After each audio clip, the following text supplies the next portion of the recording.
Hello students, कैसे हो? उम्मीद करता हूं बहुत अच्छे होंगे।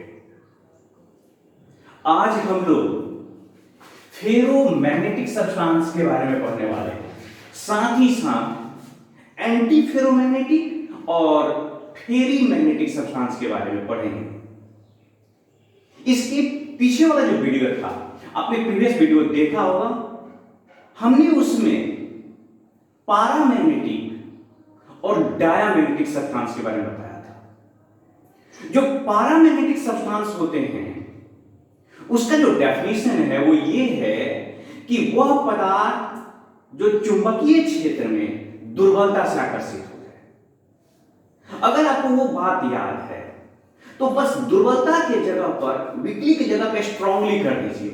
वह पदार्थ जो चुंबकीय क्षेत्र में प्रबलता से आकर्षित हो उसको लोह चुंबकीय पदार्थ कहते हैं। That substance which is strongly attracted towards the magnetic field is called ferromagnetic substance. जो पदार्थ चुंबकीय क्षेत्र में प्रबलता से आकर्षित हो जाते हैं उस पदार्थ का नाम क्या है? Ferromagnetic substance. तो एक लाइन लिखते हैं इसके बारे में डेफिनेशन।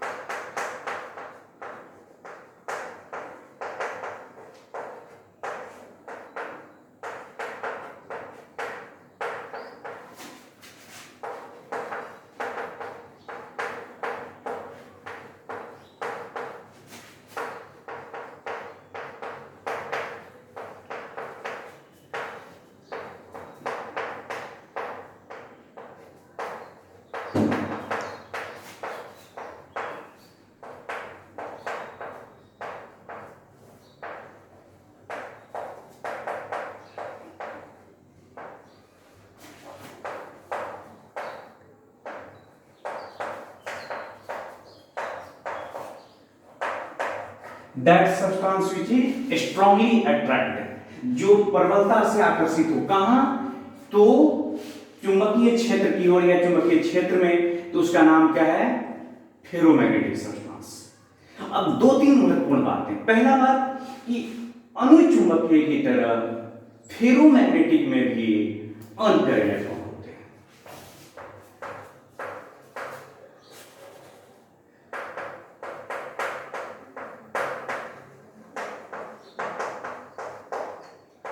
लोह चुंबकीय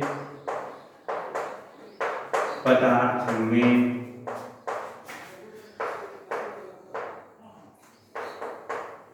वन पेयर इलेक्ट्रॉन्स होते हैं, इसमें अंतर इलेक्ट्रॉन होंगे। दूसरी महत्वपूर्ण बात कि ये अस्थायी रूप से चुंबकित हो जाता है।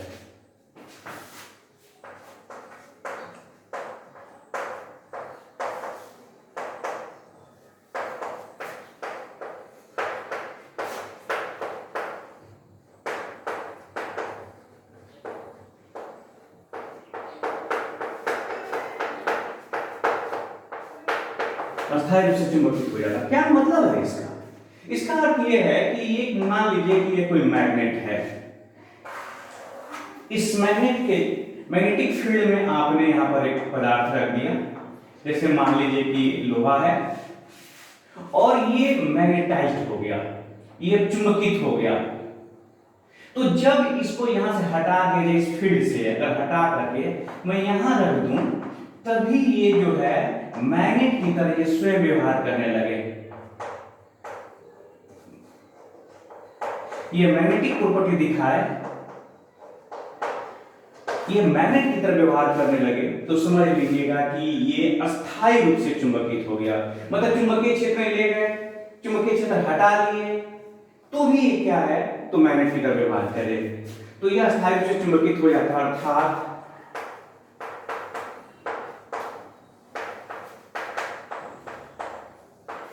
चुंबकीय क्षेत्र से हटा लेने पर भी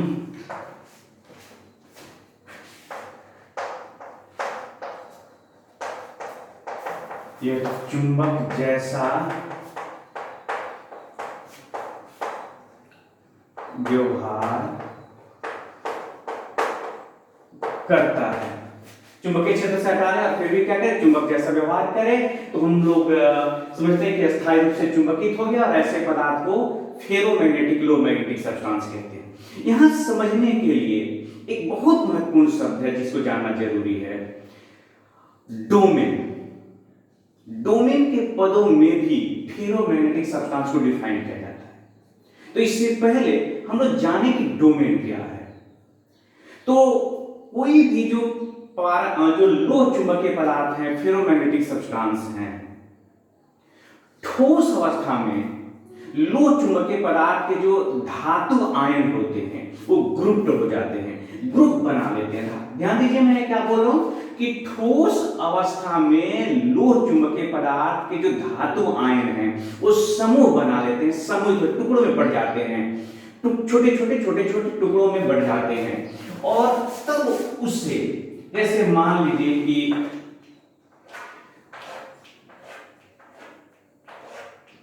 ये धातु आयन है और एक टुकड़ा यहां पर ये हो गया, ये हो इस तरह से छोटे छोटे टुकड़ों में जो है ये बढ़ जाते हैं। अब तक उसी को डोमेन कहते हैं। आपको याद रखना होगा कि प्रत्येक डोमेन, एवरी जो डोमेन होते हैं act as a tiny magnet. प्रत्येक डोमेन एक छोटे चुंबक की तरह व्यवहार करते हैं। तो इसे जरा हम लोग लिखते हैं,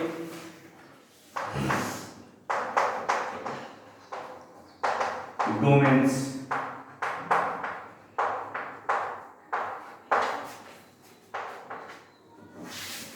ठोस अवस्था में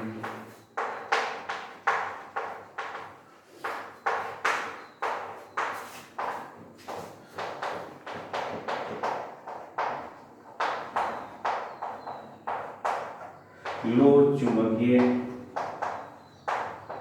पदार्थ के धातु आयन छोटे छोटे टुकड़ों में या समूह कर सकते हैं, छोटे छोटे समूह में बट जाते हैं, जिसे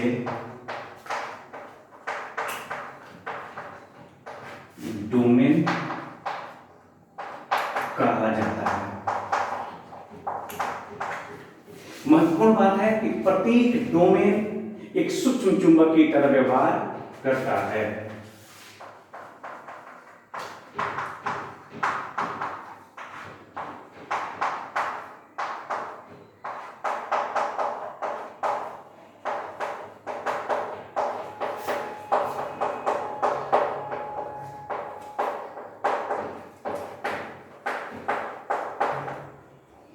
जो डोमेन है वो खुद अपने आप में एक चुंबक की तरह व्यवहार करने लगता है।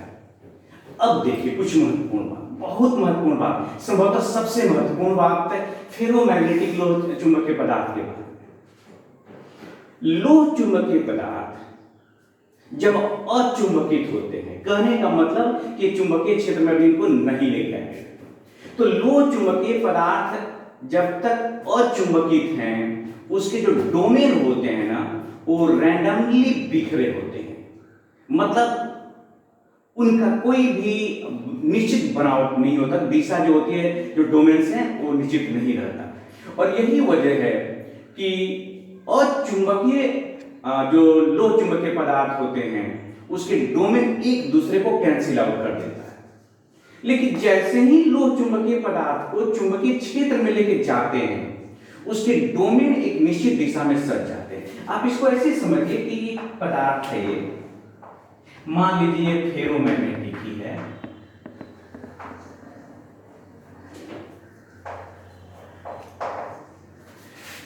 तो इसके जो डोमेन हैं कहीं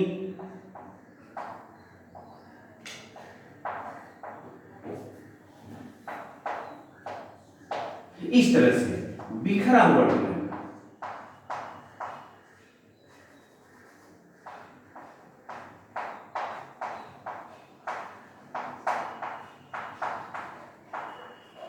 कब?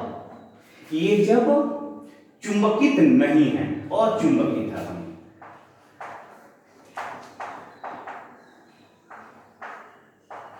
और चुंबकित अवस्था है।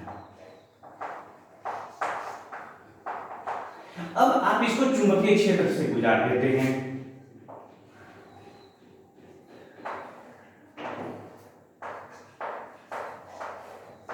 ये आपका मैग्नेटिक फील्ड है।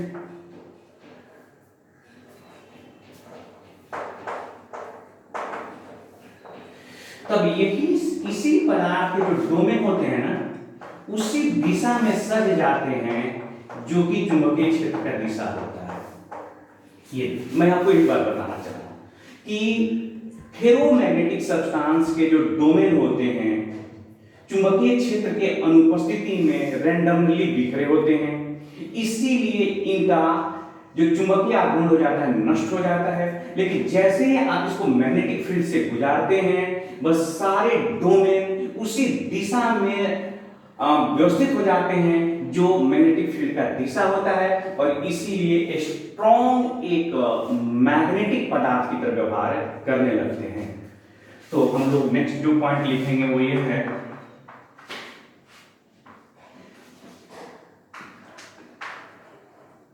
और चुंबकित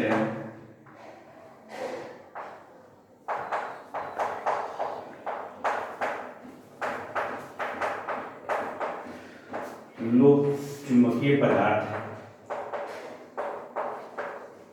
का पदार्थ के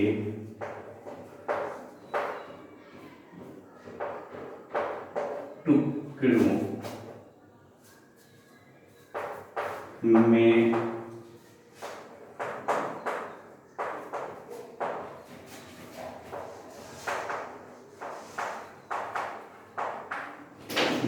अनियमित रूप से बिखरा होता है।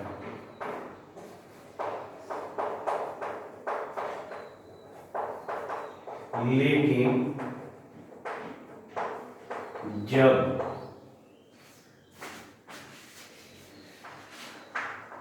इसे चुंबकीय क्षेत्र में लाया जाता है, तब यह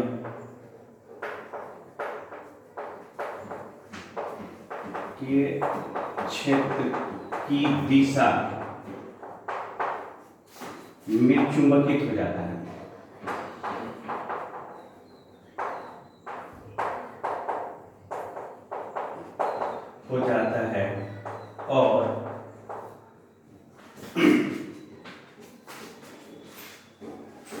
और डोमेन चुंबकित हो जाता है, चुंबकित हो जाता है। अब इसका मतलब हुआ कि अचुंबकीय अवस्था में ये चुंबकीय आघूर्ण नष्ट हो जाते हैं। आप इसे नोट करें, फिर उसके बाद अभी जितनी बातें हैं सबको नोट कर लिए, फिर थोड़ी सी और बातें रह गई उसके बाद बात करते हैं।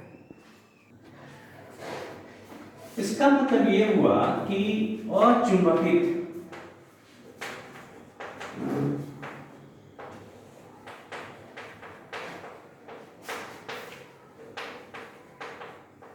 लोह चुंबकीय पदार्थ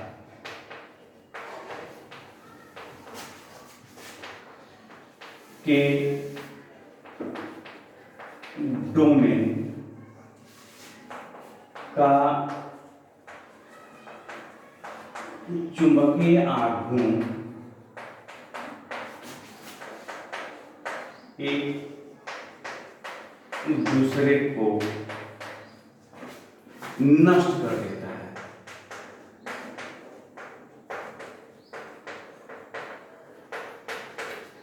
मतलब इसमें कोई चुंबकीय आघूर्ण नहीं है, लेकिन अगर वही चुंबकीय फील्ड में रहे तो आपको मैंने दिखाया कि एक ही दिशा में हो जाते हैं और इसीलिए क्या करते हैं, एक प्रबल मैग्नेट की तरह व्यवहार करता है।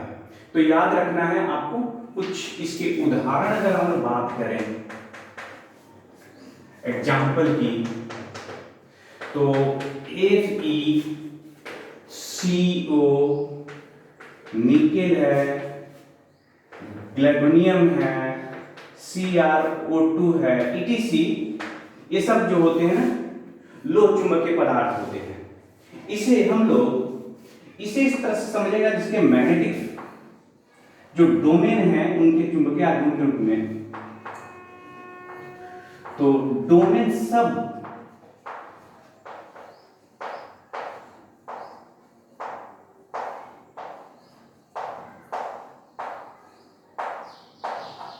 चुंबकीय आघूर्ण के डोमेन हो गए, सॉरी जो डोमेन है उनका चुंबकीय आघूर्ण।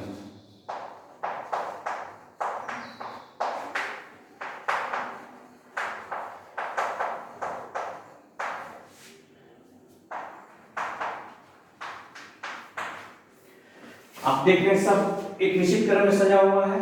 इसका मतलब ये एक बहुत ही स्ट्रॉन्ग मैग्नेट की तरह काम करेगा। ये सब डोमेन सजे हुए एक निश्चित दिशा में, तो ये याद रखिएगा एक दिशा में सजा हुआ है। अब इसके बाद एंटी फेरोमैग्नेटिक की बात आती है। तो दूसरा जो पॉइंट है हम लोगों का एंटी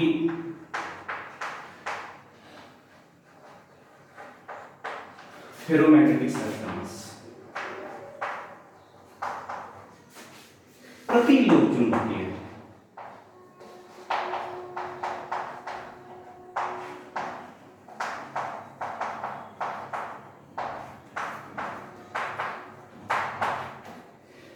तो देखिए प्रतिलोक चुंबकीय पदार्थ क्या है? वैसा पदार्थ जिसमें जो डोमेन होते हैं उसकी ऐसी व्यवस्था होती है, डोमेन की व्यवस्था देखें तो लगता है कि वो लोह चुंबकीय पदार्थ है, लेकिन डोमेन एक दूसरे के विपरीत क्रम में सजे होते हैं और इस तरह से टोटल डोमेन एक दूसरे को कैंसिल आउट कर देते हैं, उनके चुंबकीय आघूर्ण नष्ट हो जाते हैं और इसका जो चुंबकीय आघूर्ण हो जाता है वो जाता है जीरो। तो आप इसको अगर एक चित्र के माध्यम से समझे, परिभाषा तो मैं लिख ही दूंगा, तो आप ऐसे समझिए।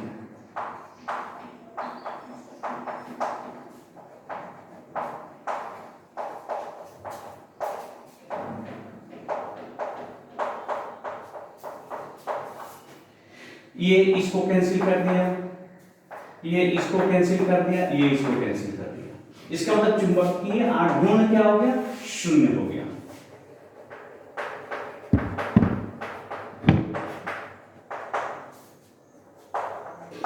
आघूर्ण हो गया जीरो। और इस तरह के पदार्थ का नाम क्या है? इसे कहते हैं आप एंटी फेरो मैग्नेटिक सब्सटेंस। अगर हम एग्जाम्पल की बात करें तो NNO इसके एक उदाहरण होते हैं। तो डेफिनेशन क्या लिखेंगे? वह पदार्थ जिस पदार्थ के जो डोमेन होते हैं वो एक दूसरे के विपरीत सजे होते हैं, या डोमेन के जो चुंबकीय आघूर्ण होते हैं एंटी पैरेलल होते हैं, एक दूसरे के जो विपरीत सजे होते हैं और जिसके कारण उनका चुंबकीय आघूर्ण नष्ट हो जाता है। इसे एक लाइन डेफिनेशन में लिख देता हूं, तब तक आप इसे नोट करें।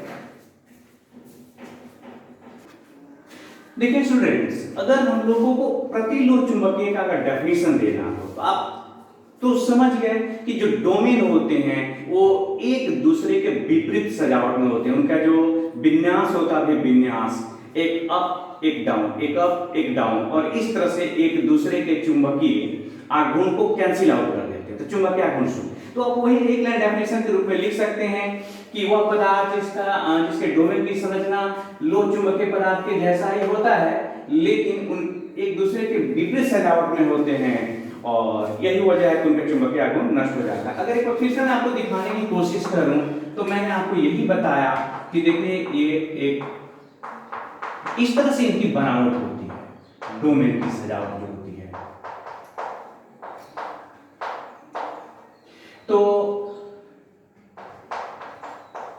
जैसे ये इसको नष्ट कर देगा तो ये इसको नष्ट कर देगा, एक अप एंड एक डाउन है, और इस तरह से इनका चुंबकीय आघूर्ण क्या हो जाता है, जीरो हो जाता है।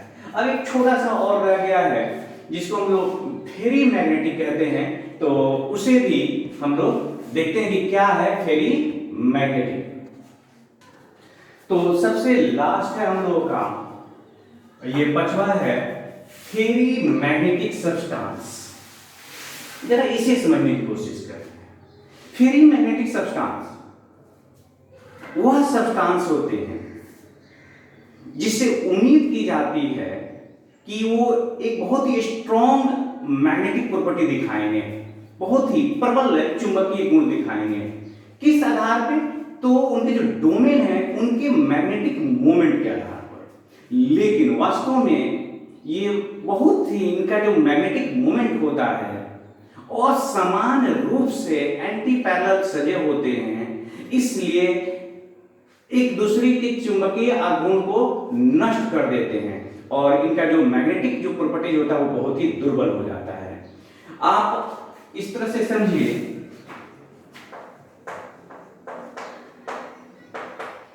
वह पदार्थ जिसके डोमेन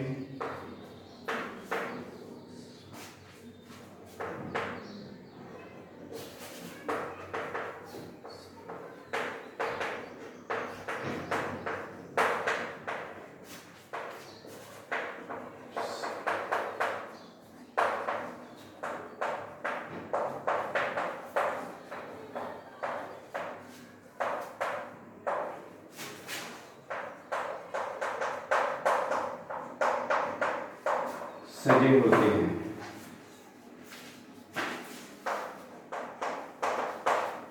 अतः अधिकांश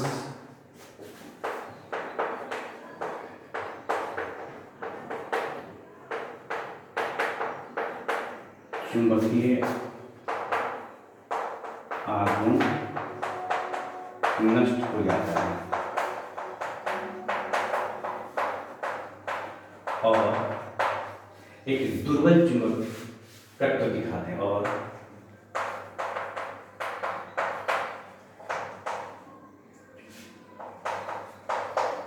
तत्व दिखाते हैं। इनको होना तो चाहिए, देखिए जो चुंबकीय आघूर्ण है वो एक दूसरे को नष्ट कर देते हैं। अगर आप एक चित्र में समझने की कोशिश करिए तो यहां देखिए,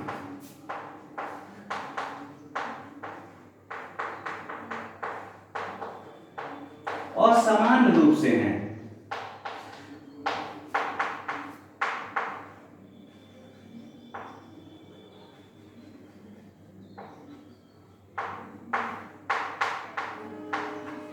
तो ये वाला और ये एक दूसरे के चुंबकीय आघूर्ण को क्या किया, नष्ट कर दिया, फिर ये चुंबकीय आघूर्ण नष्ट कर दिया।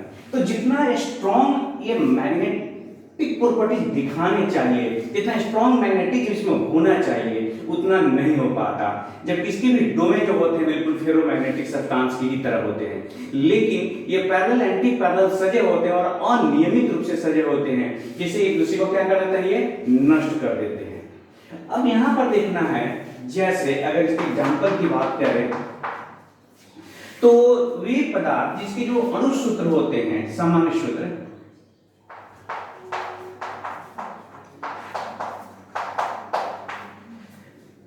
M प्लस प्लस Fe जो 2O4 होता है, जहां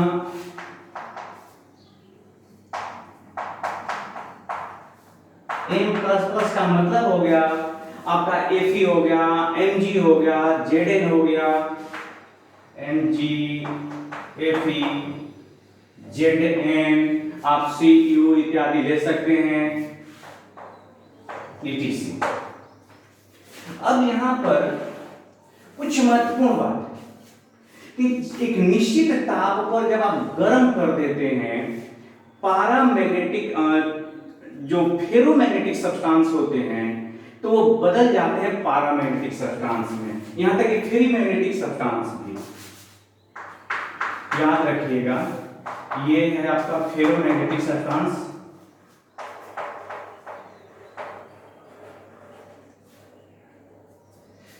फेरोमैग्नेटिक सब्सटेंस